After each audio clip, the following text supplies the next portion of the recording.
Call to order the Siloam Springs Board of Directors meeting for December 3rd, 2024. Roll call. Blair. Here. Long. Here. Wiles. Here. Hunt. Here. Rissler. Here. Allen. Carroll. Here. At this time, if you all will please stand with me as Director Long leads us in prayer, and please remain standing for the Pledge of Allegiance. Our most precious Heavenly Father, we thank you, Lord, for all the blessings you've bestowed upon us. Thank you for a vibrant city with wonderful citizens and people that care for each other. Help us, Lord, to see you. Help us to make Thanksgiving and Christmas be a time when we go and share your love and share your Son to everyone that needs him. Lord, bless us tonight and help us to make the decisions we need to make. Watch over everyone. Lord, I pray your blessings on this city. In Jesus' name, amen. I pledge Allegiance to the flag of the United States of America and to the republic for which it stands, one nation, under God, indivisible, with liberty and justice for all. Thank you. You may be seated. At this time, I would like to ask, please, that anyone has an electronic device, silence that or turn it off, whatever's easiest for you. That will keep us from having interruptions during the meeting. And thank you very much for that. First on the agenda is our public input time. I would ask if there is anyone here that would like to address this board on an item that is not on their regular agenda. Yes, sir. Madam Mayor, City Board, Arthur Holbert, 20705 Highway 16, Siloam Springs, Arkansas, and President and CEO of the Siloam Springs Chamber of Commerce. Great to be with you guys today. I want to give 2 or 3 real brief good updates. A lot of people have asked me. We are indeed having the Pool of Siloam again this year. We brought it back last year after it had been gone for about 30 years, after it had been going on for about 30 years. It'll be December 13th through the 23rd, 6:30, one service a night. And we really appreciate the relationship we have with the community and the city allowing us to do that. So Pool of Siloam, December 13th to the 23rd. Also, too, want to bring our attention, this is the second annual Smart Start Business Plan Competition. Basically, it's open to the public. This is the second year we've done it, and we're thankful for the relationship that the Chamber of Commerce has with the city of Siloam Springs. And because of that, we're able to give $5,000 away for a business plan competition, and the deadline for entering the business plan competition will be this coming Monday, and then we will announce the award winners on the 13th and actually give them the money on the 13th. So it'll be $2,500 for first, $1,500 for second, third place is $1,000.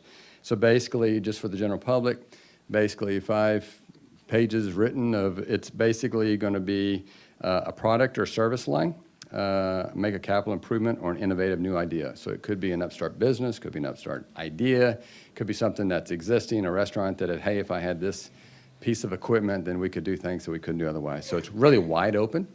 And so I'm really, really excited about that, second year that we've done that. And also, too, I got this, came across my desk actually at 4:36 today. So roughly, XNA Airport has asked me to let the entire general public know that they want Siloam Springs, me to present to anyone in the community an RFP. So if anyone wants to have food, drink business inside of XNA Airport, I have the RFP on my computer that I'm happy to email anyone. So I would love someone from Siloam Springs that's in the food or drink industry business for me to send that RFP, and there's nothing I would love more. So it's going to be on the pre-security side of the airport, XNA Airport. So this is an incredible, incredible opportunity for someone in Siloam Springs to enter. You know, it could be coffee, it could be any food, snacks, drinks like that. So great opportunity. And then last but not least, I do really appreciate y'all and the stance that you've taken, and thankful that we have a community that recognizes Christian heritage and is committed to continuing that, you know, with a lot of decisions that are made, you know, whether it's continuing a Christmas parade, which I'm thankful that our community does, you know, allowing things like the Pool of Siloam, which it makes a meaningful, eternal difference, and also being a certified pro-life city, that the stance that you've made and the impact in our community. So appreciate that. A lot of great things going on. Once again, Smart Start Business Plan Competition, email arthur@siloamchamber.com. And then the RFP, please send that stuff to me in the next week or two. I would love someone in Silent Springs to have the contract for all of Exnay Airport. Thank you. Thank you, Arthur. Is there anyone else?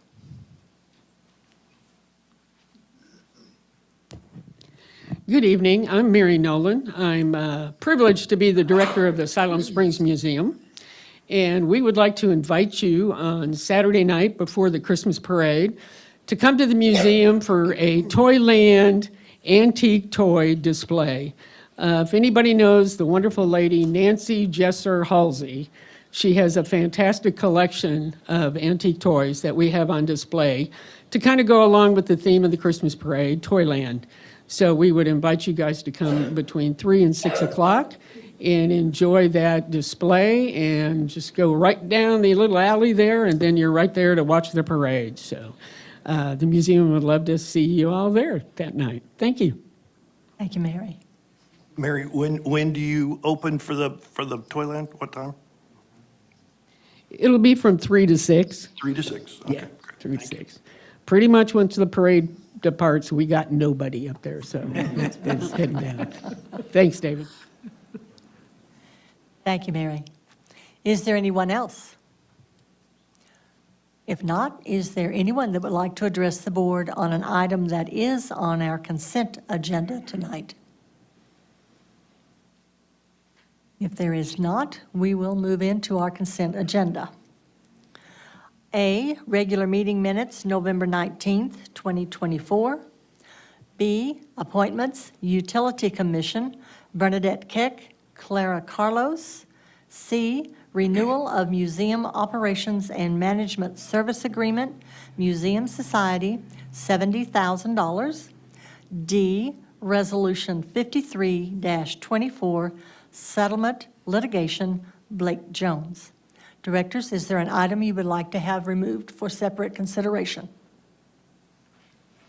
There is not. Do I have a motion to approve the consent agenda as presented? So moved. Second. We have a motion and a second to approve. Roll call.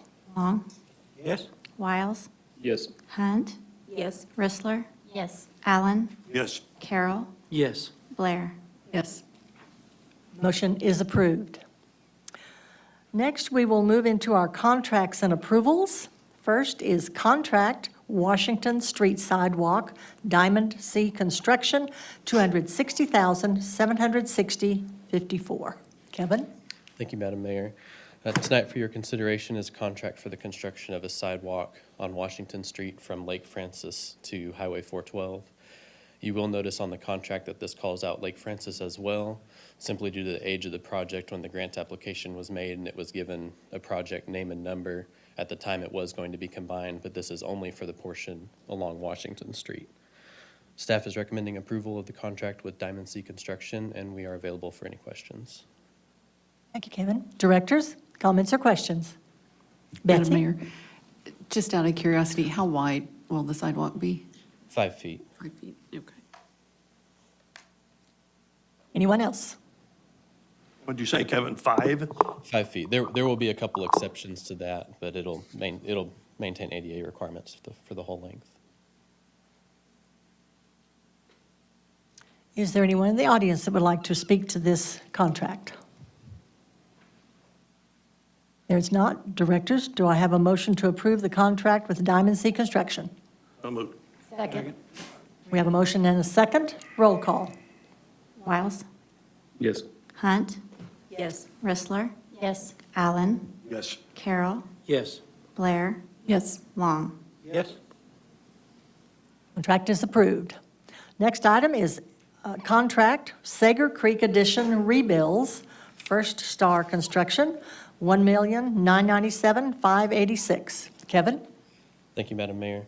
Tonight for your consideration is a contract for the rebuild of all 4 streets in the Sager Creek addition, Hummingbird, Whippoorwill, Meadowlark, and Mockingbird. Those will be done separately with a 60-day time period for each street, with completion of the street before one can begin so that one's not left exposed for the duration of the project. Staff's recommending approval of the contract to First Star Construction, and we are available for any questions. Thank you, Kevin. Directors, comments or questions? Madam Mayor, Yes, Betsy. will there be curb and gutter? Yes, it's essentially a replacement of what's there, but with asphalt instead of concrete, and then a sidewalk on the northern outer portion of each loop so that people will have access to Sherry Whitlock and to Sager Creek Drive. But not sidewalks down the streets, right? It's only the street. Streets plus sidewalk on one side. Okay, so the sidewalk is going down each of the 4 streets? Yes, that's Okay. correct. But Yeah, then you one- said on one the side north of- side, it's also on the north side to Yes, connect? it's on the outer portion of each of those Okay, streets. thank you, Kevin. Anyone else? Yes. Do you have a start, any kind of timeline? They're looking tentatively at early to mid-February. Anyone else? If not, is there anyone in the audience that would like to address this contract for Sager Creek Addition? There is no one. So directors, do I have a motion to approve the contract with First Star Construction? So moved. Second. We have a motion and a second. Roll call. Hunt. Yes. Bristler. Yes. Allen. Yes. Carroll. Yes. Blair. Yes. Long. Yes. Wiles. Yes. Contract is approved. Next, contract, Fire Department, Siddons Martin Emergency Group, LLC, Pierce Custom Enforcer, PUC, $1,044,020. Chief Kendall. Yes, ma'am, thank you. So this is a rescue pumper that we've been talking about, and just looking to get your approval for getting to sign this contract, to get the truck build started. The build will last for approximately 30 to 36 months, so it's going to be a length of time before we can take ownership of that truck, but looking for the contract to be approved. Madam Mayor? Yes, Mark. So obviously, I've talked to you about this several times, and I just want the public to know the details, okay? This is a needed piece of equipment. It's an emergency vehicle. So we started 1 month ago, or however long it was we were doing the budget, at $830,000. I don't know if you heard, but it's now at 1,044, and that is $1,044,000, and that is with a discount for paying upfront. Yep. So that being said, I've quizzed you pretty good. I've given you a lot of details. I have no doubt that this equipment is needed. However, the price jumped a lot, and I have committed that I'm going to watch every dollar as hard as I can. So we discussed a couple of things about why it's increased in price and what the effect of will be in the future. Could you tell us that?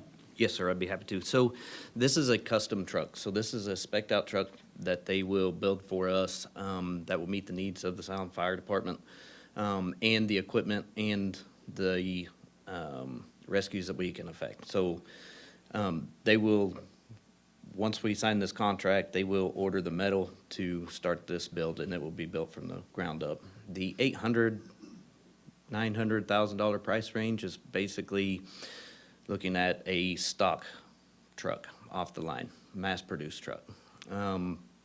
While still good, it just won't meet the needs that we need. We need a, Can I interrupt? So the citizens will know, when we say needs, so when they go out on everything, because it's a rescue truck, when they go out to a big truck wreck, they need bigger equipment. So it can't fit necessarily in every standard box. And so, and as bad as I don't want to say some things, if we have a train wreck, they need some great big heavy-duty equipment, and that's got to be built where it'll hold it. We can't just strap it on the back. So continue, I'm sorry. I just want to. no, thank you. But you're absolutely right. So this truck, not only will it be able to serve as a pumper for any structure fires that we go on, right? We will still maintain that capability with this truck, but it'll also house all of our rescue equipment, like the heavy rescue items that you're talking about, as well as ropes for our swift water team, trench rescue equipment, any structure collapse, anything like that, that's all gonna be housed on this one truck. So we're consolidating everything to one truck. So if I can jump in again, so the citizens know, I'm watching closely. In the future, when it comes time to buy just a regular fire truck, we don't need to special spec it out. We can take a standard, which will save us money on the next piece of equipment and the next one after that, so. Correct, you're absolutely correct. So there are already stock models, if you will, pumpers and ladders both, that we could utilize, so just some minor adjustments maybe, but it wouldn't be full from the ground up build like this rescue pumper is. Thank you very much. Thank you. Chief, this will be a catch-all, be-all, no matter what you need, no matter what emergency you hit, you're most probably going to have the equipment needed. Correct. And it'd be a whole lot better to do that and have it ready to go out the door than to say, well, what is it, what do we need? And have to try to load it, yeah, and do it on the fly when every second counts. So I totally get it. I'm still in shock that not the city, but any company could charge this kind of money and I say I'm in the wrong business. But I am shocked that it takes 3 years and so, it's not gonna get cheaper. Right, right. And you gotta go ahead and just bite the bullet. And, I mean, the number one goal, the number one job, no matter what, federal, state, municipal government is to take care of and protect the safety of the citizens. And looking into the future. Number one job, yeah. That's How long generational do you decision. think, how many years would this, like how old is the one you have now, of which probably does not have everything you need? Correct, so we don't have one, and so we utilize 2 engines and a ladder truck is what our first out trucks are right now. So, but we're estimating about 12 years life before we can roll that into a reserve unit, and then, but we've been putting together a fleet replacement program as well, and so working with the city maintenance shop, and we'll have all of these things timed out and to where we can see and forecast for the future big ticket purchases. When you have something at this cost and realize that you're minimum a decade, but hopefully 12 years or more, you can justify the payout based upon the length of time that you will always have this thing to until, you need to get something else. So, Yes, sir. thank you, Chief. Thank you. Anyone else? Alan? No? If not, is there anyone in the audience that would like to address the contract for the fire department? There is not. Directors, do I have a motion to approve the contract with Siddons Martin Emergency Group for our fire department? Second. We have a motion and a second. Roll call. Chrysler? Yes. Allen? Yes. Carroll? Yes. Blair? Yes. Long? Yes. Wiles? Yes. Hunt? Yes. Motion is approved. Next is ordinance 24-34, first reading, amending city municipal code, compensation of the mayor and board. Christina? Mayor, members of the board, Christina Patriches, Finance Director. The board has not received a raise in over 8 years, and this ordinance would amend the pay so that every member would receive an additional $300 per member per month. And staff is available for any questions. Thank you. Board, if you would, we pulled this once before, it's kind of a timeline, and I would just ask the board consider, if you approve today, to to approve the second and third reading at our December 17th. Just wanted to throw a reminder out there. Thank you. Comments or questions from the board? Madam Mayor? Yes, Lisa. We discussed this during budget time, and a couple of directors and I had mentioned that we aren't for this and we're not against it. And I would like to say I understand the concerns both ways. Some feel like there's people that probably could use it as they're sitting on the board and taking their time, and it does take a lot of time to represent the citizens. And so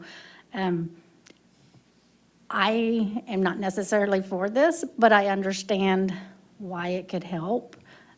So I just want to point out that, where I stand on this. I will also. David? Oh, sorry. Okay. Mindy, I'll come to you first, and then David, I'll come back to you, and then Okay. Betsy, you. And just for the record, again, I've stated it before at the pre-agenda meeting and way back when we first started discussing it. As much as I appreciate the gesture, and I do understand it as well, I do not feel like we need to get a raise. So, but I'm one of 7 voices, and so I'm just going to put that in the record. But thank you very much. Thank you. David? And I request Director Hunt, can you move that, that deer over?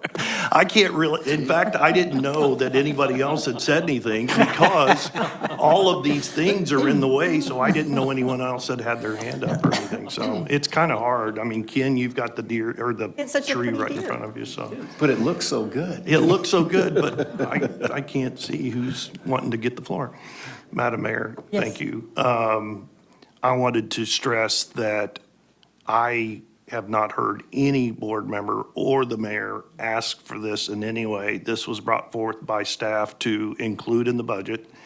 I do believe the last time the mayor's pay went up was right after I left in 2012 or 13, I believe, because you can't raise it while you're in service. So it may have been the last year, the last month before a new mayor came on, I think. But I'm just saying, the mayor has not asked for it, the board's not asked for it. But the fact that the mayor does a whole lot more than is worth $12,000, way more than just $12,000 a year. So Judy is not, she said, I don't need this, I'm not asked for this, but I'm just saying, it's not that much of a raise for the amount of meetings that the mayor attends, the amount of representative for the citizens that the mayor goes to, and it's needed. So, thank you. And Betsy? Just for the public who didn't hear it the first time, I was the first director who spoke up and said, this is conflict of interest and I'm not comfortable with it. So I called down to Little Rock, and they said, this is the only way to do it. This is how it has to be done. They use the example, does it make you feel better that that's how Congress does it? No, that doesn't make me feel better. Yeah. And they use legal terms, which I don't have my notes on that now. Still makes me uncomfortable, but it has been a long time, and it's not, I mean, it's not just for me. So this is the only way legally it is set up in the state of Arkansas to do it. So just to make it clear, it's how much per meeting now, Christina? Currently, For board members, for board members, it's $264 a meeting. meeting, and nothing for the other meetings. It's only, those are only the board meeting, twice a month board It is only the meetings. twice a month board meetings. You Oh, don't get paid. we now for it. have pre-agenda meetings and other meetings that are not paid. They're not paid. Yeah, and will not be paid, yeah. And it'll jump to, $414 per meeting. per meeting, okay, 414, all right. Madam Mayor? Yeah, just, Reed had asked, and then I'll come back to you, Betsy.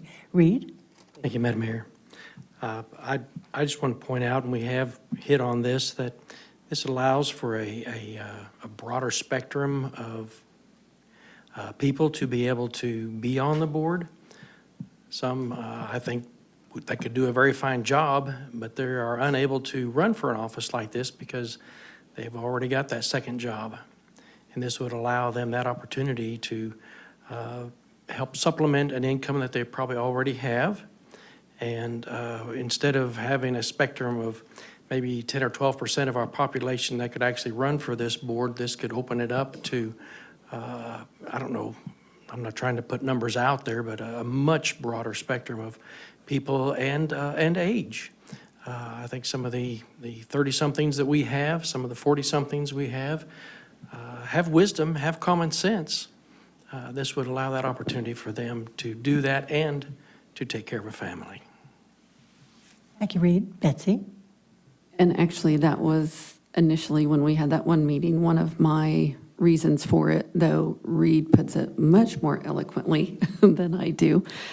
And just to clarify, by state statute, by law, we are not allowed to get paid per meeting. We're not allowed to get paid for budget meetings, for pre-agenda meetings. That is state statute. I assume probably somewhere down the line, somebody started having lots of meetings so they could get paid more. So the state said, no, no matter what you do, you get paid for 2 meetings a month. So just to clarify that. Thank you, Lisa, and then I'll come to you, Mindy. And I want to clarify, we don't usually do a second and third reading at a meeting. We usually go on to the third meeting, but because of the end of the year, we have to have it done. Because I think, is it not, yours will not go in effect if we do not get it in before January until her next term, which is 4 years later. Correct. So that's why we're doing a second and third reading. I like the public to know why we're doing what we're doing. Mindy? Well, and another clarification, it's interesting that the state statute says we don't get paid per meeting because we do get paid per meeting attended. If we don't attend a meeting, we don't get paid. Yeah, 2. But it's 2 per. Just 2. Yeah, so that, just to clarify, if, it doesn't matter what else we've done to prepare for the meeting or do anything, we don't get paid if we're not here, so. Madam Mayor? Yes, Nathan? The mayor is salaried. We are like hourly, but per week. Just to clarify, when I was mayor, it was 10,000, it went to 12,000, now it's going to 13, or going to 15,600, right? And the way it was explained to me was staff decided to just do a flat amount, $300 per month for everybody. And that is how you get to the amount for the mayor and the amount for the board. You divide that 300 into 2 meetings. Correct. Madam I Mayor? just wanted to make sure I was thinking it and that the public understood it too, so. Mindy? If the board members don't necessarily feel that we need a raise, but I think we all support a raise for the mayor. I mean, would it be possible to split it out, or? I think they've always been linked. Yes, they have always been linked. Historically, that is correct. Madam Mayor? Yes. I've said this before, and I want to repeat it for record in a meeting, that no board member or anyone has asked me for anything, never have come to me and asked me, hey, we want more money. I know a lot of you pretty much volunteer your time. You do this because you care about our city. This is something when I was researching the budget and just going back to history and seeing how long it's been, and I also see how much you guys do extra in the extra meetings and different things like that. This, to me, is the right thing to do, but this was my decision, and no one brought this to me, and I just want to be very clear to that. And didn't you also research other cities, Alan, when you were Yes, checking into it? Even though we are an unusual city, we are essentially like a council, for a mayor council. We are a board of directors Yes, sir. that perform in the same function. Yes, sir. We're still not breaking the bank. I mean, I think this is fair. I wish I could do more, but I know you probably wouldn't accept it. But this is just, we appreciate what you do and what you bring to our city. And again, I just wanted to put it out there. This was something that I looked into on my own Thank you. with Kim? staff's help. Well, I'm just going to pretty much say what everybody else said. I have struggled with this since it first came up. But I do know over the years that I've sat on the board, the work that the mayor puts in. And so I'm definitely for that because it is never ending. So I do struggle with it. It's a hard decision, but if I vote yes, it's not for me, it's not for the board, but it would be for the mayor and all the work that she is putting in to help this community. Mayor, Yes, Mark. I make the motion that we adopt this, 3 readings and emergency clause. Okay, so you would like to place this, first of all, let me see if there's any public comment, because we have to do that before we take a motion to that. So is there anyone in the audience that would like to address this ordinance 24-34? If there is not, then if I understand you right, you want to place ordinance 24-34 on its first, second, and third reading, suspending the rules, reading by title only. Is that correct? And an emergency clause. Okay, and we have to vote on that separately. So that is our motion. Do I have a second to that? Second. We have a motion and a second. Roll call. Allen? Yes. Carroll? Yes. Blair? Yes. Long? Yes? Wiles? Yes. Hunt? No. Bristler? No. Ordinance 24-34 is approved. Madam Mayor, I make a motion Yes. that we adopt ordinance 2435. And before we do that, we do need to have the reading. Oh, yep, Yes. sorry. I'll take your motion, David. Allen? Ordinance number 24-34, an ordinance amending Articles 2 and 3 of Chapter 2 of the Municipal Code establishing compensation for the office of mayor, office of director of the city of Siloam Springs, Arkansas. Thank you. David, now your motion, please. Madam Mayor, I make a motion we adopt ordinance 2435. 24-34. Oh, yeah, I looked down, my bad. Yeah. Okay. 2434. Perfect. Do I have a second? Second? We have a motion and a second to adopt. Roll call. Carroll? Yes. Blair? Yes. Long? Yes? Wiles? Yes. Hunt? No. Bristler? Yes. Allen? Yes. Ordinance 24-34 is adopted. Now, do I have a motion to place this, add this, an emergency clause? So moved. Second? We have a motion and a second to approve emergency clause. Roll call. Blair? Yes. Long? Yes? Wiles? Yes. Hunt? No. Bristler? Yes. Allen? Yes. Carroll? Yes. Emergency clause is adopted. Thank you. Madam Mayor, Yes. you can retire now. Probably not. Probably. And probably put some away. Thank you, Christine. Thank you. Next is ordinance 24-35, first reading, amending City Municipal Code, Chapter 6, alcoholic beverages, allowing Sunday alcohol sales. Chris?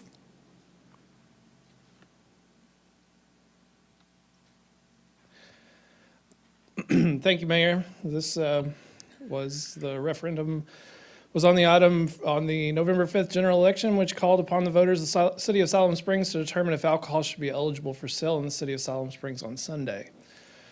Of the 5,903 votes cast, 3,483, which is 59%, voted in favor of Sunday alcohol sales. The ordinance revision strikes language from the City of Siloam Springs Code, which would prohibit Sunday alcohol sales, and revisions now reflect the recent referendum vote that authorizes Sunday alcohol sales. The ordinance identifies hours of operation, which is consistent with typical restrictions for other days of the week. The city attorney reviewed this and has determined that the code revision will bring the code into compliance with the will of the voting majority. Staff recommends approval, and I can stand for any additional questions. Thank you, Chris. Directors, comments or questions? There being none, I'm sorry, Betsy? Was this, we were talking about putting it on 3 readings at once? Okay. Yes. Is there anyone in the audience that would like to speak to ordinance 24-35? There is not. Directors, it is your pleasure whether we place this on all 3 readings or just the first reading. Do I have a motion for either one of those options? Madam Mayor? Yes. Who is requesting? Mayor, we have, Janae's office and myself have received multiple calls from business owners since this was voted in to get this done for the holidays as quick as possible. If you don't want to do all 3 readings, I would request we possibly do a second and third reading at December 17th meeting. But that, again, that is the pleasure of the board, but that has been the So it's a request. staff request based on comments from the public? Okay. From businesses, yes, ma'am. Businesses, right? Betsy? Okay, There was a date, we talked about it, that it's going second. The public. 22nd? So they Right. were hoping to do it by then. I ask, Mayor? Yes, Reed, and then I'll come to you, David. I was going to make a motion, I don't want to. Okay, David, do you have a comment? I was just gonna say, I hate that since this passed on November 5th, that we are just now getting it because it would have helped to have gotten it previously in the second November meeting. That's all. Thank you, David. So Reed, do you have a motion? Going to make a motion for first reading and then do the second and third on the next meeting. So then you are making a motion that we place ordinance 24-35 on its first reading, suspending the rules, reading by title only. Is that correct? Do I have a second to that? Second. We have a motion and a second for the first reading. Roll call. Long? Yes? Wiles? Yes. Hunt? Yes. Rissler? Yes. Allen? Yes. Carroll? Yes. Blair? Yes. First reading is approved. Madam Mayor? Yes. Before I read that, I just want to remind Madam Mayor that, and the board, that we will need an emergency clause to do that second and third reading also. Yes, sir. And now it's up to you to read. All right. Ordinance number 24-35, an ordinance amending Chapter 6 alcoholic beverages of the municipal code in regards of Sunday sales. Thank you. Next is Resolution 54-24, Significant Development Permit, 3879 Highway 412 East, McDonald's Number 2. Ben? Yes, thank you, Madam Mayor, members of the board, Ben Rhodes, Senior Planner. I believe Megan graciously presented this to you guys at the pre-agenda meeting, but just as a reminder, this is the additional McDonald's on the east side of town, 3879 Highway 412 East, and it is 3,694 square feet, and it will be the first building constructed in the new Siloam Station subdivision that was recently approved. There are no needed conditions, and we're available for any of your questions. Thank you. Thank you, Ben. Directors, comments or questions? If there are none, is there anyone in the audience that would like to address Resolution 54-24? There is not. Directors, do I have a motion to approve Resolution 54-24? So moved. Second. We have 2 motions and 2 seconds. Roll call. Wiles? Yes. Hunt? Yes. Rissler? Yes. Allen? Yes. Carroll? Yes. Blair? Yes. Long? Yes? Thank you. Resolution 54-24 is approved. Next, Resolution 55-24, Significant Development Permit, 4295 Highway 412 East, Jiffy Trip Diesel. Ben? Yes, thank you again. Ben Rhodes, Senior Planner. This is another development that's just to the east of the McDonald's you guys just looked at, 4295 Highway 412 East, and it's at the Jiffy Trip. It's an additional diesel pumping station that's just to the north of the gas station that's already been constructed. I believe Megan also briefed you guys on this at the pre-agenda meeting. We, Planning Commission and staff are recommending approval, and we're available for any of your questions. Thank you. Thank you, Ben. Directors, comments or questions? If not, is there anyone in the audience that would like to address Resolution 55-24? There being none, do I have a motion to approve Resolution 55-24? So moved. We have a motion and a second. Roll call. Hunt? Yes. Rissler? Yes. Allen? Yes. Carroll? Yes. Blair? Yes. Long? Yes? Wiles? Yes. Motion is approved. Resolution 55-24 is adopted. And I would like to just share with the board and with the public, I had an opportunity to visit with the regional manager for Jiffy Trip the other day.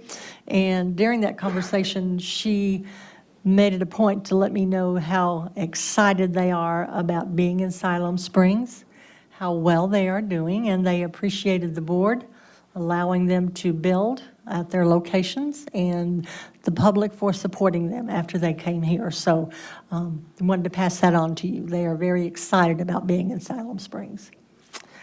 So next is Resolution 56-24, Significant Development Permit, 2000 West University Street, JBU Health Education Addition. Ben? Yes, thank you again, Madam Mayor, members of the board. This one will get a full briefing because I don't believe you guys got to this at the pre-agenda meeting, so you'll get the full briefing on this. But this is an addition at John Brown University. They're located at 2000 West University Street. It's a construction of a 7,924 square foot addition to their existing nursing and health education facility. And here you see the proposal on the top left of what they're doing. It's an addition going off on, on the north side of their building. The original building was constructed in 2015, but it does need to be expanded due to increased interest in the classes that are being offered in that building by the student body. With that addition, they will be adding a new sidewalk along that connects to Valley Drive. You can see that kind of loop around along the top that will go into the north entrance. 2 standard parking spaces will be converted to a van accessible ADA space. That's at the applicant's request. This does not impact the overall parking requirement for the university. They are actually in excess of what's required when you add in all the parking that's existing now. Staff and the Planning Commission are recommending approval with no needed conditions, and we're available for any of your questions. Thank you. Thank you, Ben. Directors? No comments or questions? Is there anyone in the audience that would like to address Resolution 56-24? There is none. So, directors, do I have a motion to approve Resolution 56-24? So moved. Have a motion and a second. Roll call. Chrysler? Yes. Allen? Yes. Carroll? Yes. Blair? Yes. Long? Yes. Wiles? Yes. Hunt? Yes. Resolution 56-24 is approved. Next, Resolution 57-24, Special Use Development Permit, 2700 block of East Kenwood Street, Springs Church of Christ, fourplex. Ben? Yes, thank you again. This is the last item I have to present today. But what we're looking at is a special use permit. As the mayor stated, this is at the 2700 block of East Kenwood Street, property at Zone GI. And this is a little bit unusual of a request. The buildings that they're talking about are existing buildings. They're not proposing any construction. What they're proposing is to change the status of the use of these buildings from an institutional use to strictly a market rate housing. So just standard housing that you would see anywhere else in the community, because currently they are considered an institutional use. So here's some details on that. As you can see, this is the site plan on the left, or not really site plan, but the aerial imagery. So the buildings in question are the ones that are shown with the red square around it. And these were built, I believe, around 2016 or 2017. I don't have the exact date on that, but it's been a bit some time when that's been constructed. So the proposal converts the status of these 4 institutional emergency housing structures into market rate standard rental housing units that would be leased out. The conversion of such would require a new driveway and parking area be constructed for the units. And at Planning Commission, it was explained by the applicant that parking would come up on the east side of the structures, and there would be one pad that would be constructed with the 8 spaces with headlights facing away from the existing houses around there. So it wouldn't be shining lights into the neighboring properties. The church to the west will no longer manage the property, and there will be a lot split from that church, and that is a suggested condition of approval. So this will be a completely separate lot from the church. As you can see, there's a sidewalk that connects from the church parking lot to these units. That sidewalk will be removed. We don't find, because the use is residential, and that's pretty effectively what they're being used now as residential, as for emergency housing. We don't see that that would have an impact on the neighborhood by changing the status of those units. One thing to be aware of is that donated funds used to construct the 4 housing units is not a factor that can be used when reviewing the proposed special use permit. That's not something in our criteria to look at. The Planning Commission and staff are recommending approval with the one needed condition. As I stated, that was the lot split to sever these from the church. And we are available for any of your questions. Thank you. Thank you, Ben. Ben, Director? don't sit down, Yes, Madam. Mark. Ben, when this was built, this was presented as similar to a homeless shelter, and I recall, I was not on the board, but several of the neighboring people told me of their concern with it. I just remember it because I wasn't on the board. Have letters been sent to each one of those concerning this? Yes. Well, I'm surprised because I would have thought they would have contacted me. I really don't like this idea. This was strangely built and presented as an emergency housing needed for this town, and that's how it passed. And I just have to say I'm not for it, making this without having heard from the neighborhoods, and you're saying they didn't come to the planning and zoning. You sent them letters and they didn't come to planning and zoning. Yeah, there are 3 forms of notification. So they received letters, there was a sign placed on the property, and then notice in the newspaper. Anyone else? David? Ben, you said that they will be doing a lot split. There's not a lot split yet. That's correct. How can we approve this if they've not first done a lot split? I thought that would have to be prior to. It can be approved as a condition, so it's a condition of approval. So if they don't do the lot split, then the special use goes away, doesn't happen. So it will be forthcoming, then they will apply. Correct. They haven't done it yet. They though. can't exercise the benefits of the special use permit until said lot split occurs. Thank you. Anyone else? Yes, Lisa. Did anybody come to the planning meetings or anything and speak up? I believe there was, I'm getting a no, but there was definitely commentary at the Planning Commission. I can't recall if there was one person from the public or not. I don't think there It was. was just the owners, I believe. Yeah, it was just the owners. We have a planning commissioner here that says that there was one. Can we hear from Kevin? Yeah, Kevin, can you share that with us, please? On the spot. Kevin Williams, 2604 Courtney Circle Planning Commission. There was just one person that came forward, and they just had some concerns about parking and headlights shining into their properties. And the future property owners or people wanting to do this had explained that all the parking would be towards the existing property houses.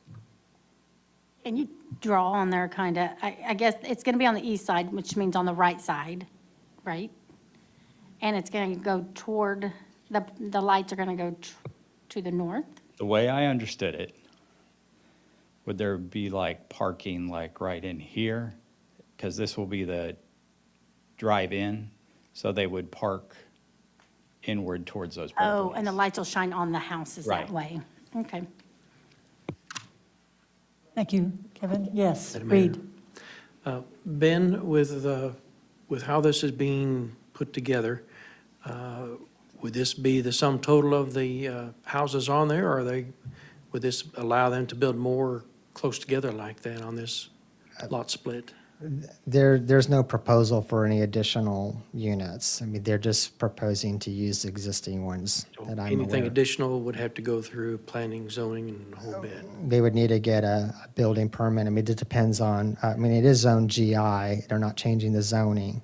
So if there was an additional unit, we would have to look at the potentially another special use for that additional unit, I would think, because they're getting the special use permit just for these 4 units.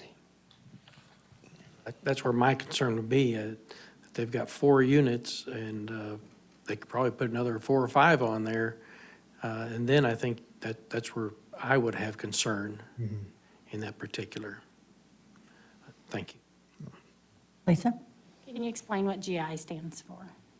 General institutional. And what does that allow?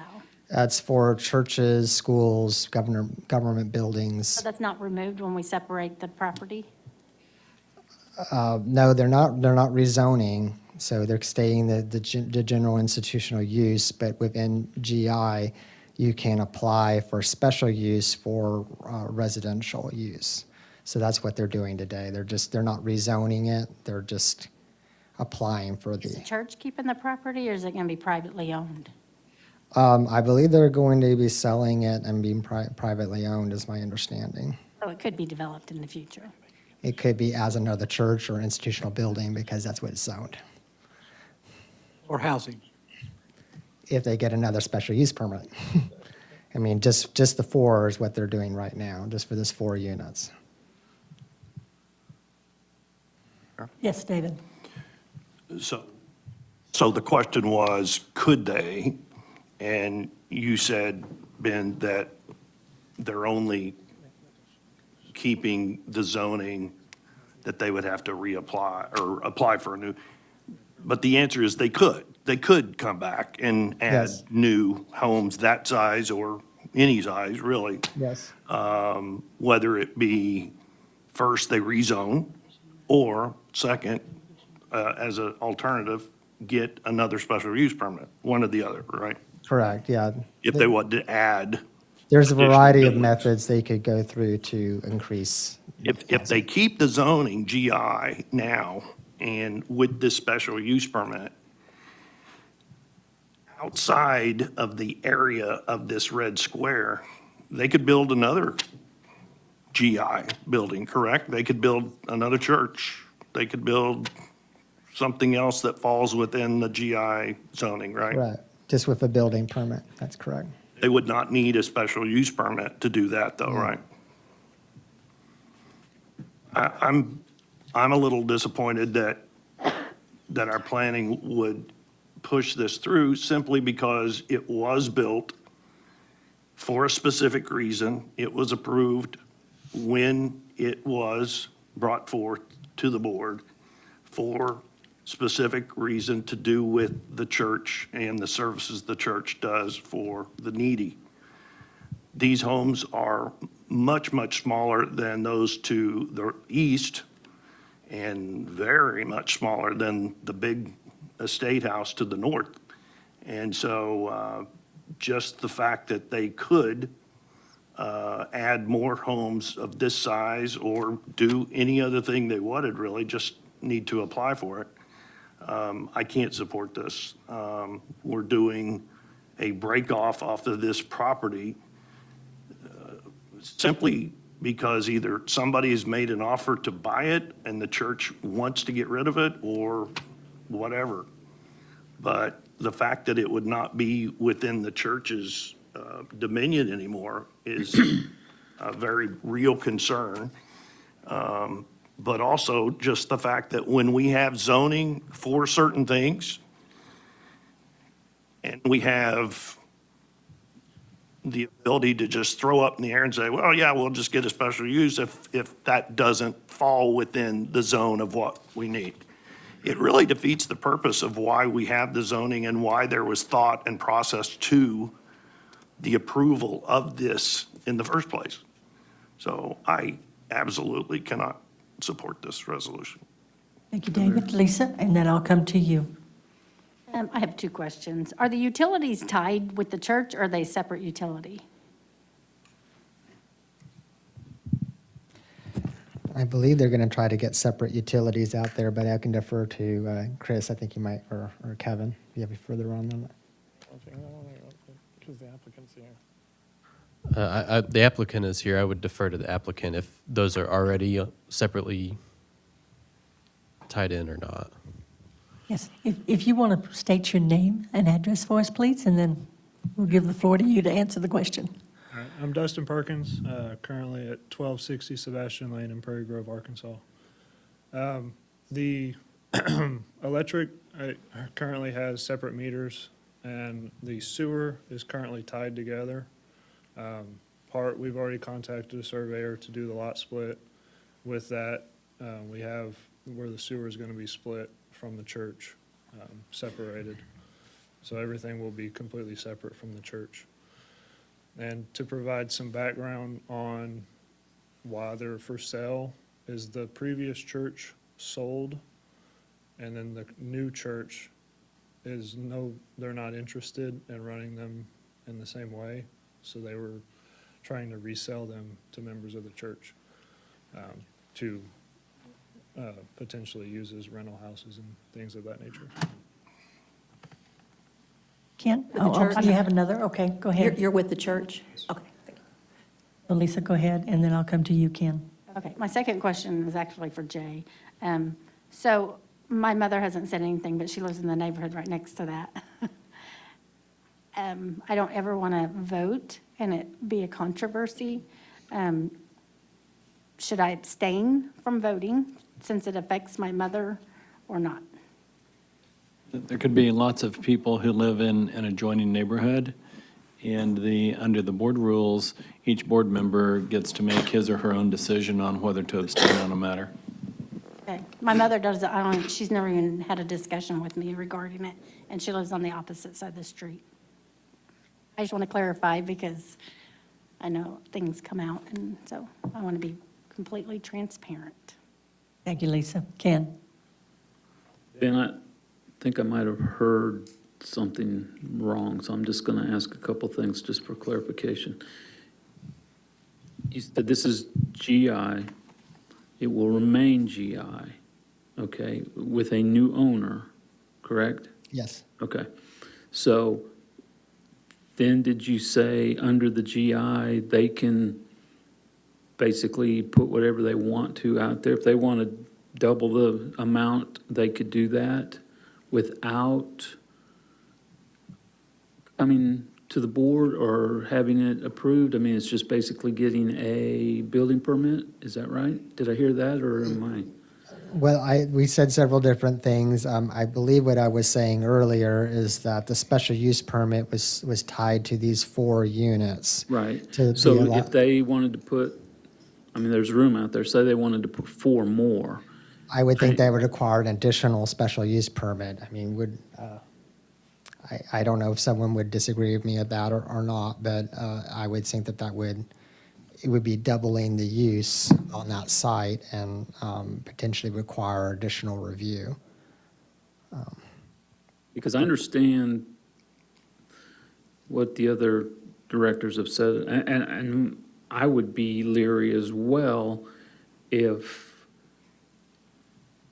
all of a sudden crowding took place. I don't think that would be appropriate for that location. But like I said, I just wanted to make sure because at one point I thought, yes, you said even though it's GI, and they would have to have another permit, special permit, special use. Then I thought, I must have misunderstood because I thought you said that they wouldn't have to, if they could put more units without having them basically approved. And so I just wanted to, in my own mind, make sure I understood. Because if that's the case, I am not going to vote for it, because if someone can just go in and add and add and add, I just don't see that as appropriate for that particular location. Right. So am I way off on that? No, you're correct. I mean, it's not a use by right, so that's what must be understood is like it's not zoned R4, where they can just by right get a building permit and build as much as they want per the allowance of R4. It's zoned GI. GI allows a special use for multifamily, but I don't think that is carte blanche that they can just add as much multifamily as they want. without any other review, I think that that would require additional, if they wanted to put an 80-unit apartment complex next, we would need to look at that in terms of zoning, whether that would apply for another special use permit or not. Well, would you do that same thing if they wanted to put, say, 4 more of these structures? Yeah, I mean, Chris, do you have an opinion on I this? I'm do just have an looking- opinion on this. Madam Mayor? Yes. Chris Paxton, I'm the Community Development Director. Legal can probably weigh in on this. I believe that since this is a special use permit, it has a tool that's actually in it that the board can use, that you can add additional conditions of approval. So one of the things that you can do is condition that if this were to expand, then it would have to come into the Planning Commission for an additional review, for example. Jay can elaborate on that, but I believe that that is one of the powers of the board. Can we ask for zoning? Zoning is different. If it changes zoning, then that is by ordinance. You can, it's a little bit trickier whenever you're specifying zoning, but if you are talking about as per this permit under this zoning district, then you can add those stipulations that if they were to expand, then it could come in for an additional review. Oh, Jay, yes. Madam Mayor, Jay Williams, City Attorney. Yes, this is an interesting zoning, which is general institutional. Certain other uses are allowed, such as a residential use like this by special permit. It certainly would be appropriate for the board, if the board chose to approve this application for a special use permit, to condition it that there be no further development on this property. No further development, no other houses, no churches, no buildings, no other structures, no further development other than the driveway requirements and other modifications that have been discussed. Thank you, Jay. Madam Mayor? And Reed had asked for the floor, and then I'll come back to you, Ken.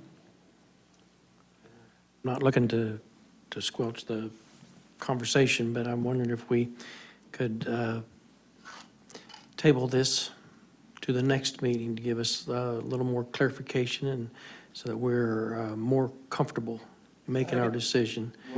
And my reasoning is if I were to vote tonight, I would vote against this. And I'm not completely against it, but I would like some clarification on some things. Is there anyone here, though, that we may, could we hear from anyone in the public? That's what I was going to ask. Since the owner Okay, or is. yeah. So, okay, so you're asking if we can hear If from we someone? can hear from the public before we table it? Yeah. Okay, sure. I mean, Or do we need to go that's our ahead? normal process. Okay, okay. Ken, you wanted to say something? I just have a question for Jay then. If we were to put a restriction on with no further structures under this zoning, if it was to be rezoned, would that follow? Or it would then have to be discussed again at that point? You're exactly right.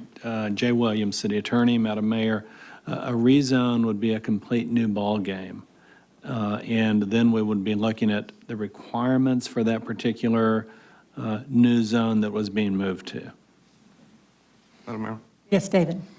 In reading the actual ordinance, I am a little lost as to, on the 4th paragraph, it says, whereas it appears the applicant's proposed use is appropriate for the GI zoning district.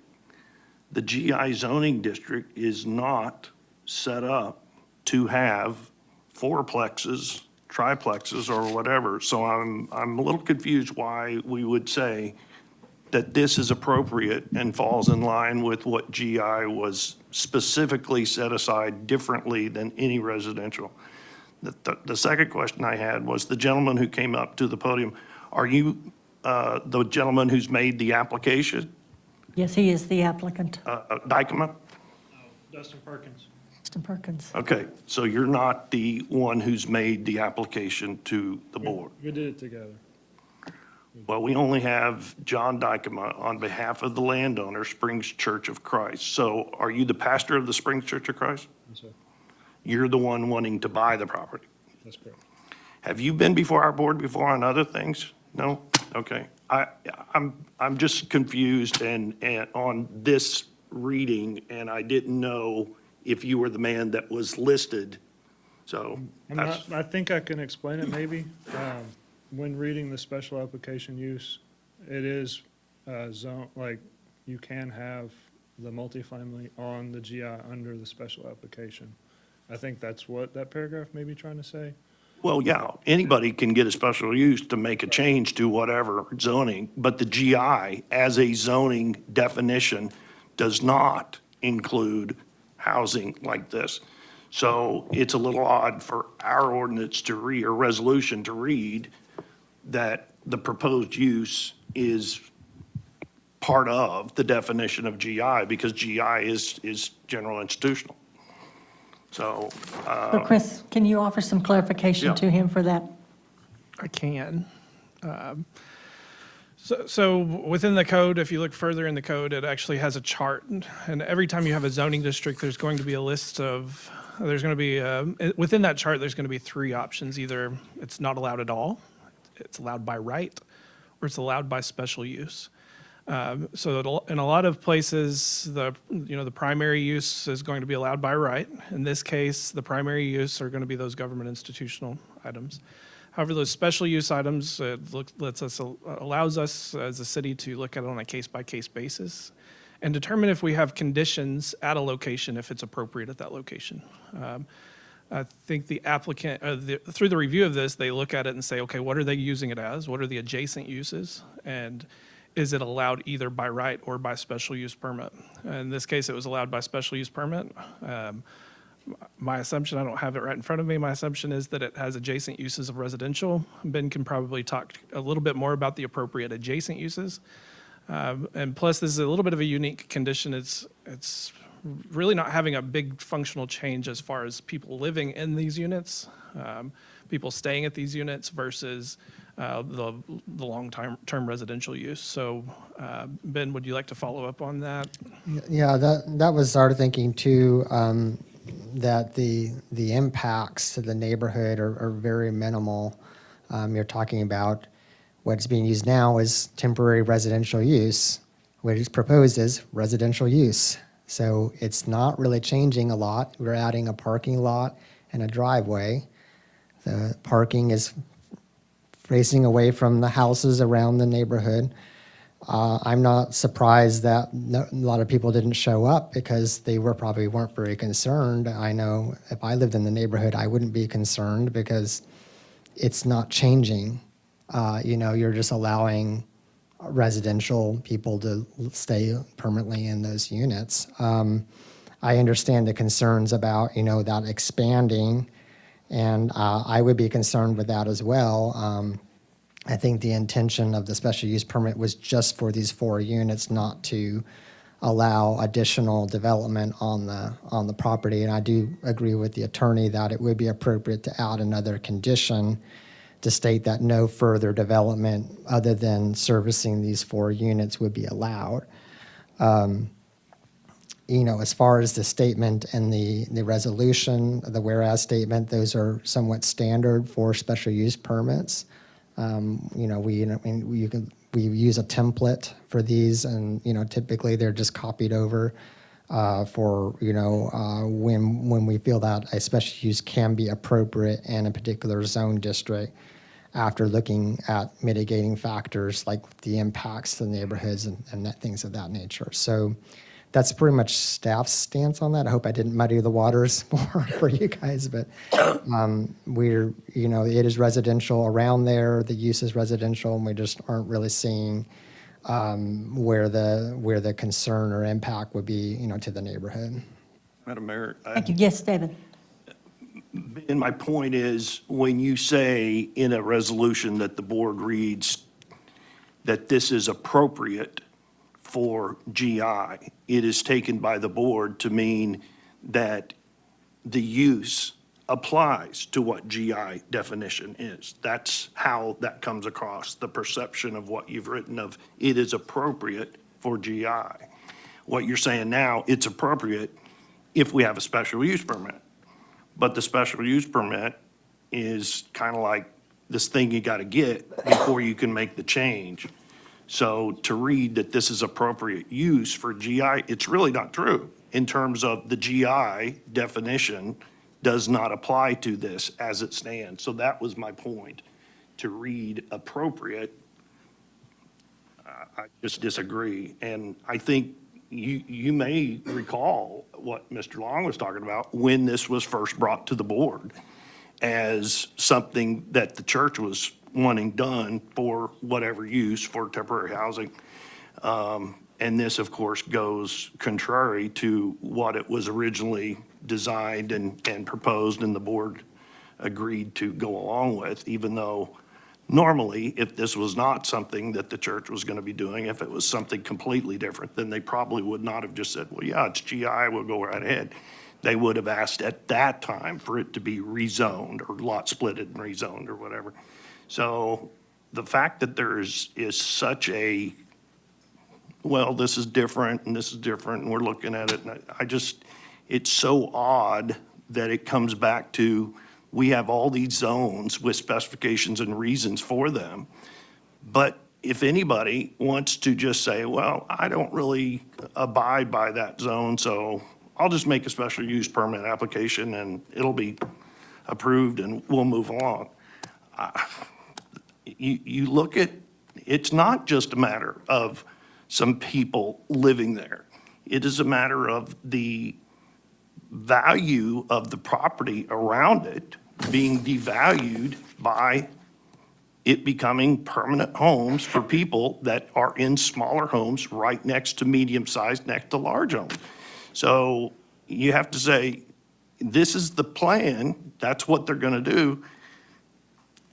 Are they just gonna do that? Well, we have a parking lot. Well, there's probably a plan to bring more housing because they're not gonna make out on the land price if they don't have more rental.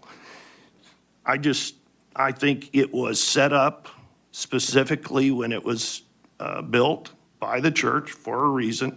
And if the church that is in there now did not wish to do that, that should have been something discussed between the two churches instead of just assumed that a special use permit could be gotten and they could go and build all these different small houses. So I can't support it. Thank you, David. Reed? Madam Mayor? Oh, And then I'll come to you. I'd like to see this resolved. I mean, the houses are built, the church has been sold, and I just want to be able to have take a moment to where I can say yes. And at this moment, I'm not at that point, but I think if we could move this a couple of weeks, then I think we can find a way to where we can say yes, and it's not detrimental to you, but it allows you to take those next steps forward as well as the church to be able to do that. In just a moment. Yes, Lisa? I just want to know, when was the lot split planning to come through? We were waiting for the special use permit to be approved before we went ahead and spent the money on the surveyor to split the lot and did all because we're gonna have to split the sewer and a bunch of other work. So we were hoping to get this permit done first. Okay, I'm a little bit confused. So you've already bought the property, or you're buying it from the church? It's a condition of purchase. Condition of purchase, okay. And I didn't know that you can do applications on property you don't own. I thought it had to be my own property that I asked for special use or any kind of permitting. Chris? It would be with the authorization of the owner. Betsy? Madam Mayor, I would feel more comfortable if we did add what Jay had recommended. The houses are there. I understand the church changed hands. What do you do with them? And obviously, there is no guarantee for what will be done or asked for in the future. Have you considered adding more units to the land? We have no plans to add any units. And the way I understand it from talking to Ben and Megan is under the special use, we would not be allowed to build anything on the property And getting it rezoned to R4 would probably not be appropriate based on the future use of this parcel. Thank you. So, directors, anything else before I go to the public? If not, yes, would you like to speak to the board? If so, just come and give us your name and address. I'm Cliff Goggins, 304 East Central, Siloam Springs, Arkansas. I am with the Springs Church of Christ. Probably close to 2 years ago, we have been meeting in a building on East 412 that's now a tractor place. We were there about 11 years trying to find a property, and Ben has become my friend through that 11 years, so to speak, because I've talked with him about lots of different things, what could be done, couldn't be done, and anyway, we found out through a phone call that the East Kenwood Missionary Baptist Church was probably going to be sold, and this was almost 2 years ago. I can't remember exactly. And we contacted them, and they said, yes, we are, but no, we aren't, meaning we are going to have to do that financially, but we really don't want to. And so they said they would contact us. About 6 months went by, and they made a phone call to us and asked if we could meet. We met with them because we were interested in, not that a building makes any difference, but a real church building and not a metal machine shed looking place like we were in. And so we visited with them. At that time, they had a community Christian school there, and the houses. It was my understanding at that time there was only one tenant in the houses, and that the agreement, the association relationship with the owners of the houses had changed. There was no active agreement. We had told them that we're interested in it as a church, but we don't want the liability or whatever to run the school or to care for the houses or whatever. So we discussed at that time, and then they said they would think about it. They called us back about 60 days later, and we sat down again and spoke. And at that time, the school was going to be leaving, and I think they're in another missionary Baptist church or something at the present. Amy was able to secure that. I mean, there was no hard feelings with us or them, but we did not want a school, and the leaders of the congregation or the membership, nor did we want the little houses. At that time, again, before we bought it, we were told that there was no renewal agreements signed. They were obsolete, nothing had been signed. So we went ahead with the purchase of the property.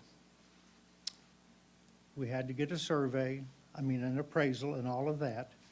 We're financing with Legacy National Bank in Springdale. And so when the little houses became our property, we needed to do something with them. We contacted our bank, first of all, to say what would be done. We don't want those houses, so what could we do? And they said, that's part of your value. If you get rid of those, that's going to decrease or whatever, so you'll need to sell that and apply that to your loan. So that's how we are where we are. Dustin is is a member of our congregation, so he was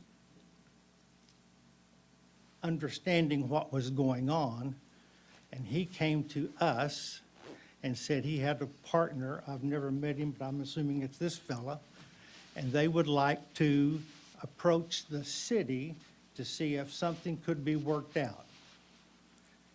And we gave them permission to do that because I had already talked with Ben and 2 or 3 others at the city about that. And I knew what kind of a process it would take. And we chose not to do that since Dustin wanted the property. So that's where we are, To address more building on that property, I've dealt with Ben many times over the years, and I don't think you could go to this, once Dustin buys that, I think if he went to Ben or anyone else at the city and says, can we do this? The stack of paperwork's going to come out and find out what all this and this and this and this is would entail, and it would entail that you can't build anything else there because it would not qualify. Is that somewhat right? Thank you, sir. Is there anyone else? Katie Renard, 702 East Delaware, Siloam Springs, Arkansas. When this came up before the Planning Commission, and again, we all understand that how the houses got built doesn't matter, but there's a piece of this that I think you're missing, and I have spoken with board member from the Genesis House. This was originally a partnership with the Genesis House and the church, and the funds were raised a lot by Harvey McCone. Some of you may remember him. At that time, I think, Reed, you might have been on the board. But we're totally leaving out what happened because I understand that the Kenwood Church gave 6 months to Genesis House for them to find $250,000 or $275,000, one of those two, I don't remember which, to be able to buy these small houses, because what they were built for is transitional. They're the only temporary shelter we have available in our city for people who are homeless. And it was for families, mothers with children, who wanted to move from living in their car to having enough time in a house and to having counseling, saving money, getting a job, getting their papers in order, and moving on. So in a way, you remember when we were all worried about Airbnbs, well, this was transitional housing in a similar way that they might be there 6 weeks to 3 months or whatever the time frame was. However, the church and Genesis House was keeping up that property. They were coming in and fixing anything that was wrong with these little houses, donated furniture, donated electricians, all kinds of things went into that. So there was a process to keep that up. And as I understand it, Genesis House was given 6 months by the former church to buy it. I never heard a word about it or knew anything was in the works till it came before the Planning Commission. And when it came before us, looking at the guidelines and the recommendations, that's why we brought it to you, because you can have more consideration and concern of that. But it's a cautionary tale. Whatever happened when that was all set up in good faith and those hundreds of thousands of dollars were raised by donations, we didn't take into consideration that this could ever happen. This is not the fault of the new church. I'm so thankful they have a good building. It's not the fault of their member who wishes to buy this and make an investment that pays him a revenue.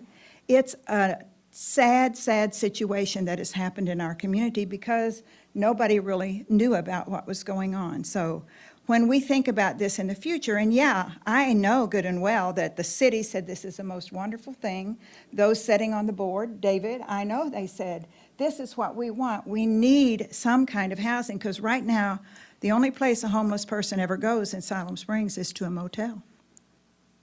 And that's for a week, and that can't cover everybody. So I'm sorry, this is a lot of history, and I'm just letting you know because the situation they find themselves in is not their fault, and efforts were made to try to keep the commitment together, and it just was, the current board wasn't able to do it or didn't ask the community to support it or whatever.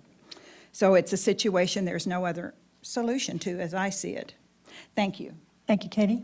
Is there anyone else? If not, yes, sir. I want to clarify one other thing. If you please come to the mic because we are recording. Thank you. Cliff Goggins, 304 East Central, Siloam Springs, Arkansas.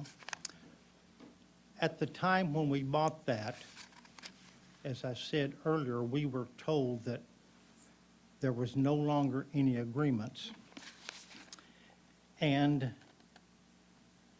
after we bought it and found out some other things, I was, to address what this lady just said, I was surprised to find that all of the money was raised to do that without transfer of the real estate that they were sitting on. So it is a precarious situation, and as she said, it's not our fault. I don't know that it's anybody's fault, but it is a situation that we're in. We now own it, and we need to get some money from that property to pay down on our loan if we're going to sell them, and we have no desire to rent them. Thank you. Is there anyone else?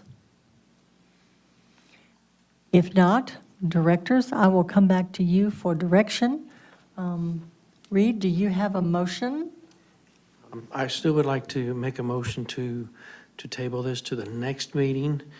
And my reasoning is because I would like to find a pathway to be able to say yes to this. Second. We have a motion and a second to table to the next regular board meeting in hopes of bringing an alternative to the board for consideration. So I have a motion and a second. Roll call. Allen? Yes. Carroll. Yes. Blair. Yes. Long. Yes? Wiles. Yes. Hunt. Yes. Bristler. Yes. Motion to table is approved. It will be on the next regular meeting, which is December the 17th. Madam Mayor, Yes. I'm sorry, can we have a 5-minute recess, please? Yes, sir, we may. We will take a 5-minute recess, reconvene at, looks like 8 o'clock.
call this Board of Directors meeting back to order.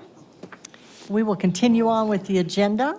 We were on Resolution 58-24, Significant Development Permit, 22,000 block of Highway 16, Cabinet Warehouse. Megan? Thank you, Madam Mayor. Megan Thomas, Planner 1. This is a significant development request located at the 2200 block of Highway 16. The applicant is requesting to construct a 34,477 square foot cabinet warehouse facility situated on 5.45 acres. The applicant is proposing to utilize the existing access easement to the west of the site, just north of the existing Dayspring facility there. The proposal provides ample parking. An opaque screening will be provided along the southern property boundary to accommodate for those residential neighbors to the south of this property. The proposal is consistent with the zoning for the property, and staff and the Planning Commission are recommending approval of this request with 4 conditions needed, as stated in your staff report and shown on the screen. And staff is available for any questions that you may have. Thank you. Thank you, Megan. Directors? If nothing, I'll come to the audience. Is there anybody that would like to address Resolution 58-24? There is not. Do I have a motion for approval of Resolution 58-24? Second. We have a motion and a second to approve Resolution 58-24 with the 4 listed conditions. Roll call. Carroll. Yes. Blair. Yes. Long. Yes.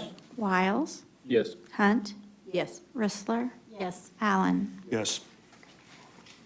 Motion to approve is approved. Megan, looks like you're next for Resolution 59-24, Significant Development Permit, 2600 block of North Country Club Road. Thank you, Madam Mayor. This is a significant development request located at the 2600 block of North Country Club Road. The applicant is requesting to construct 2 new commercial/residential mixed-use centers, each consisting of 3 stories with a total of 39,600 square feet on Lot 1 and Lot 2 of the Banff Home of Siloam Springs subdivision.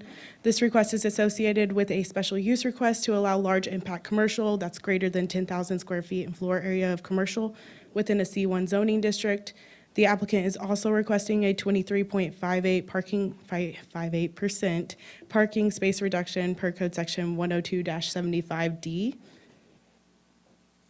The proposed commercial floor area for each building is 13,200 square feet and will consist of white box units, that's build-to-suit units, to be located on the first floor of the structure. Each building will also consist of 20 multifamily dwelling units proposed to be located on the 2nd and 3rd stories of the structures. A shared parking agreement is proposed to allow for the proposed townhome development to the west of the site to utilize the commercial parking for their guests. A sidewalk will also be constructed along North Country Club Road, and sidewalk connections have been provided to the west to allow connection between the 2 developments. Staff and Planning Commission are recommending approval with 5 conditions needed as stated in your staff report and shown on the screen, and staff is available for any questions that you may have. Thank you. Thank you, Megan. Directors, comments or questions? If there are none, is there anyone in the audience that would like to address Resolution 59-24? There is no one. So, Directors, do I have a motion to approve Resolution 59-24 with listed conditions? Moved. Second. I have a motion and a second to approve. Roll call. Blair. Yes. Long. Yes. Wiles. Yes. Hunt. Yes. Rissler. Yes. Allen. Yes. Carroll. Yes. Motion is approved. Next, Resolution 60-24, Special Use Development Permit, 2600 block of North Country Club Road. Megan? Thank you, Madam Mayor. This is the associated special use request for the project that was just previously presented to you. The applicant is requesting use unit 16, large impact commercial or office facility within a C1 general commercial zoning district. Large impact commercial uses, again, are commercial uses with a floor area greater than 10,000 square feet. They're proposing 13,200 square feet for these structures. The proposed commercial floor area for each building is 13,200. The specific business uses will be determined at the time of occupancy for each unit. The proposed large impact commercial use is intended to serve the residents within this development that's on the 2nd and 3rd stories, as well as the residents in the PD development to the west of the site. The applicant has increased the landscape buffers along all property boundaries from 10 feet to 30 feet. The additional landscape buffer area assists with buffering between the proposal and the proposed development to the west. The proposal will also include opaque screening along those abutting townhome lots in order to provide sufficient screening between the two uses. Staff is recommending approval with no conditions needed, and staff is available for any questions that you may have. Thank you. Thank you. Directors, comments or questions? If not, is there anyone in the audience that would like to address Resolution 60-24? There is none. Directors, do I have a motion to approve Resolution 60-24 with no conditions? So moved. We have a motion and a second. Roll call. Long, Yes. Wiles, Yes. Hunt, Yes. Rissler, Yes. Allen, Yes. Carroll, Yes. Blair. Yes.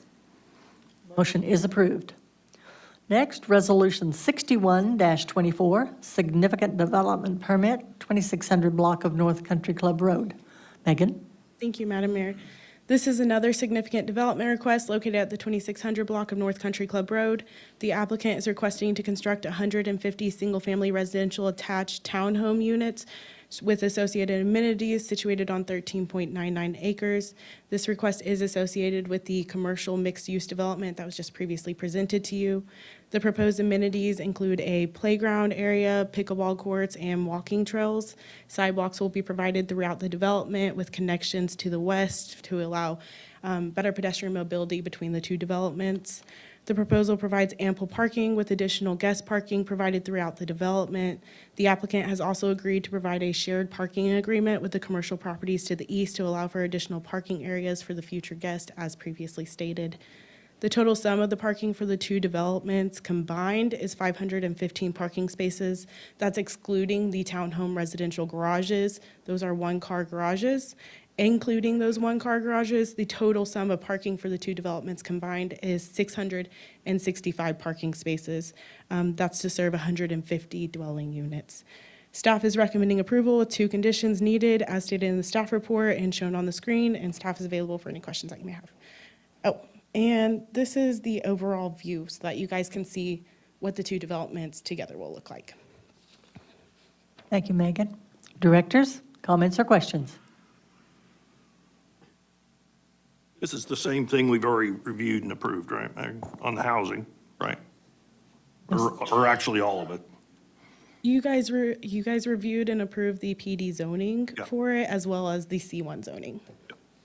I just wanted to make sure. Anyone else? If not, is there anyone in the audience that would like to address Resolution 61-24? There is not. Directors, do I have a motion to approve Resolution 61-24 with listed conditions? So moved. Second. We have a motion and a second. Roll call. Wiles, Yes. Hunt, Yes. Rissler, Yes. Allen, Yes. Carroll, Yes. Blair, Yes. Long. Yes. Motion is approved. Thank you, Megan. With that, we will move into our staff reports. We have the October financials and our administrator's report. Alan? Thank you, Madam Mayor, Board. Again, you get your packet for your October financials. If you have any questions, please reach out to Ms. Christina. I have no expenditures to report this board meeting. A few notes: the Salem Springs Police Department was awarded a grant for $72,760.78 by the Arkansas Department of Public Safety through the Public Safety Equipment Grant. There's no match to the requirement. This grant will fund new improved ballistic vests for every patrol officer and every SWAT officer in the department. Grant of acceptance will come before the board on December 17th at our next board meeting. This Saturday marks up the Light Up Siloam Spring Festivals. The Siloam Springs High School Choir begins caroling at the amphitheater starting at 4 p.m. And at 5:30, the parade begins on Tulsa Street and winds its way through downtown. At 6 p.m., the mayor will lead the official lighting ceremony for the Christmas tree at Twin Springs Park.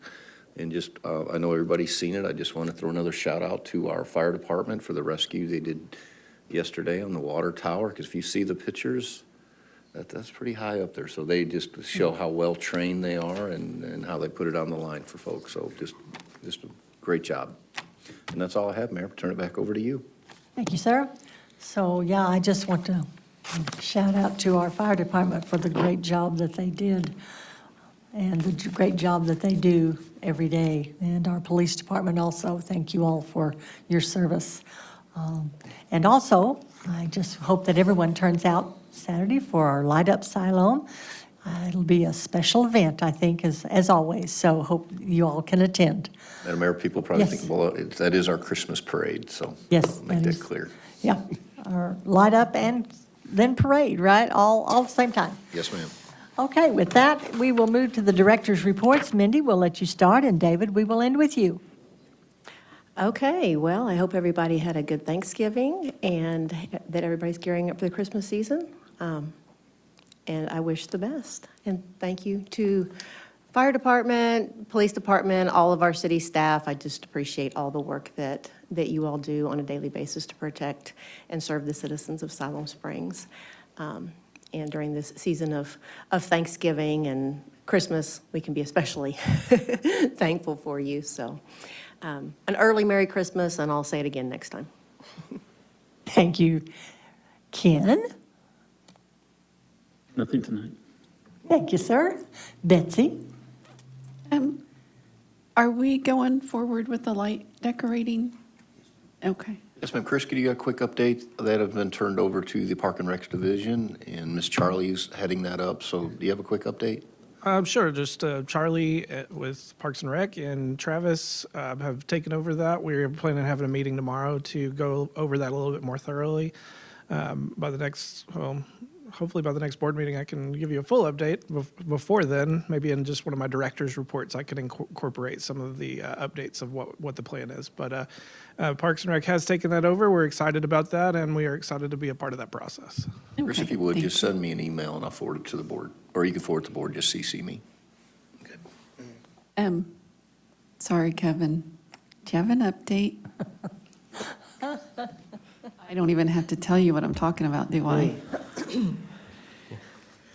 Kevin, I got it right before the meeting started. that is, we are working on a paving date for the final portion. The asphalt plant that TriStar gets their asphalt from does not have what we need available for a couple weeks. And so we're looking at options right now to get it paved more quickly than that. Thank you.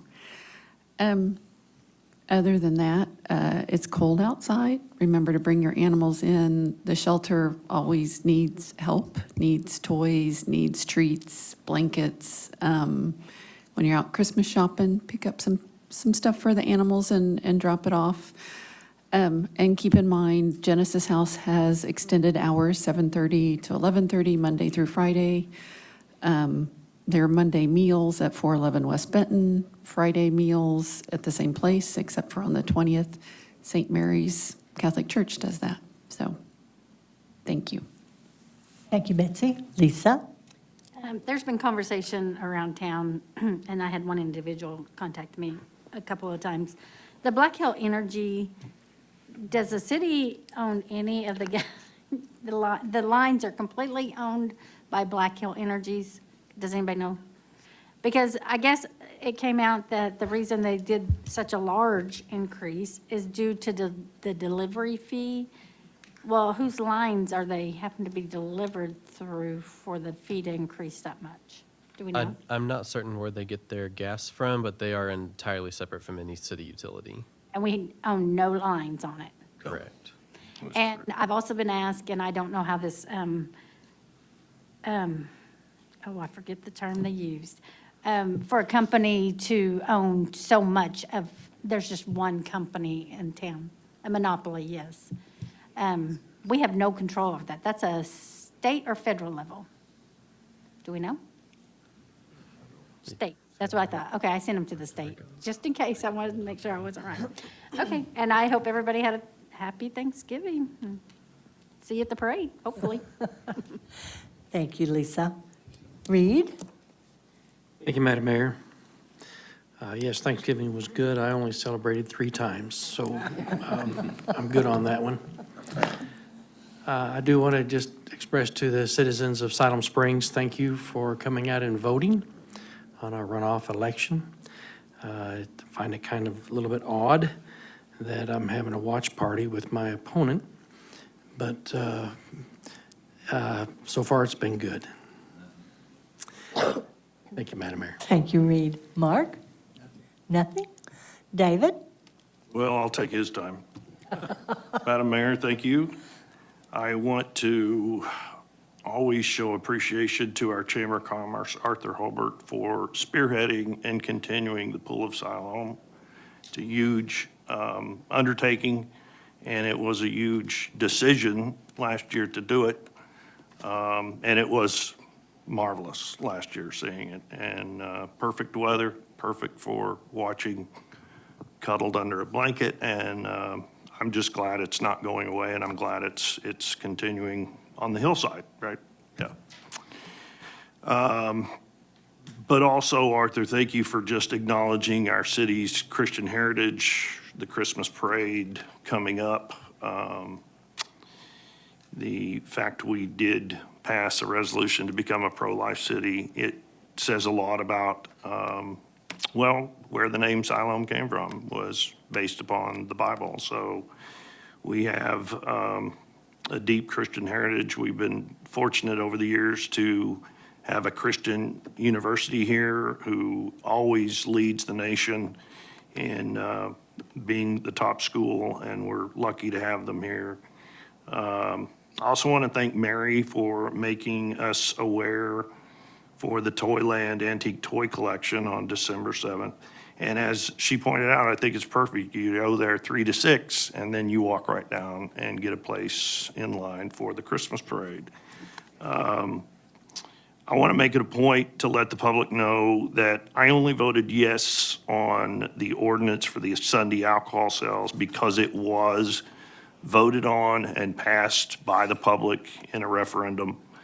I may not agree with it, and it goes against what I believe, but I did not believe that it was best for our city, which is why I'm elected to do what I believe is best for our city, and why people come to me and tell me what they think. And so the only reason I can support this is because it was passed by the public, and it was pretty much forced on us by a petition, which is the democratic way, and therefore we must abide by. And we are fortunate and lucky to have this in our nation, which so many nations do not.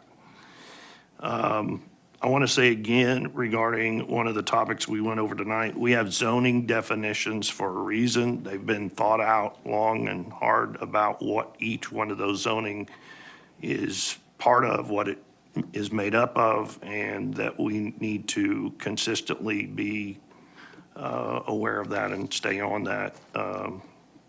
Not just the planning and not just the planning commission, the planning department, but the city board as well. And then, my goodness, what a fantastic recruiting tool, the pictures of the rescue on the casino water tower. I would imagine every 10-year-old boy is saying they want to now be part of the Siloam Springs Fire Department, not really realizing that this is not something that goes on every day or even every week. But it did kind of look like something out of a movie, and I'm proud of every one of our employees at that department to be able to go and save this person. And congratulations to all of them. I did have one question, Alan. There was something on Facebook about we got a park grant for the Twin Springs Park. Is that right? Or is that part of the Sager Creek? It almost read like the agency that is providing the money will dictate or tell us what they're supposed to be doing. I didn't quite get it. Yeah, we're working together. They give us a grant, and we're trying to figure out how it'll best help the community. So we're working together, and hopefully we'll have something we can share with the board soon. But Okay. the grant is about community involvement and helping the community. It read like it was already done and decided when it was announced on Facebook. And so I guess there was a tour of the old Springs area, I guess you call it, on Sager Creek, which would be ideal to revamp, as that was always a really special spot around town. And of course, got blocked up because supposedly it was polluted, which it was not, but safety first. And so, I will try to get you an update on that. yeah, I'm just curious. I hope that we can center on that area of the creek. I know we're already researching to fix the creek and the bluff and everything and all that, but that little, where the stairs come down, I mean, it's been blocked for decades and it's really unsightly. And I hope we can either with the grant do something or independently do something because. We're also researching other grants to also help Good, with that. good. Yes, sir. Well, I appreciate the grants we receive, but I also appreciate the staff that go and do these grants because it takes people in every department from every department you wouldn't think about having to provide information to the grant writer. And so it's a very time, it takes a lot of time to do it. And I appreciate it. Anyway, hope everybody had a good Thanksgiving. I only had one, and it was great, one of the best I've had in a long time. But Merry Christmas, Merry Christmas, everybody. And I hope that we will see you in 2 weeks. Motion to adjourn, Madam Mayor. Do I have a second? Second. We have a motion and a second to adjourn. All those in favor say aye. Aye. All those opposed, same sign. Thank you. We are adjourned.